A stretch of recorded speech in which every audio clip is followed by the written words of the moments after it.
আরজি করে যে রাতের ভিডিওটা আমি ছেড়েছিলাম, তাতে আমার প্রত্যেকটা ফ্রেন্ড, আমার যারা শুভাকাঙ্ক্ষী সবাই অনেক ভালো, ভালো কমেন্ট করেছে যে, "সাবধানে থাকবে দিদিভাই।" মানে সত্যি আরজি করটা নিয়ে সবাই যেহেতু একটা আতঙ্কে থাকে। তা সত্যি বলতে কি বলো তো, ভয় বলতে এখন সেরকম ভয় কিছুই নেই। ওখানে এখন সেই সেপাইরা আছে।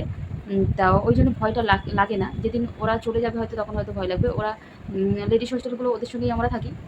আর অর্ডার দিলে আমরা সিস্টারদের সাথে থাকি। আর আর আদার্স জায়গায় তো অন্য, আর হচ্ছে জেন্টস সিএসএফআই তো অনেক আছে। আর সত্যি বলতে ওরা এত ভালো মনের, মানে ওদের সঙ্গে ডিউটি করতেও খুব ভালো লাগে।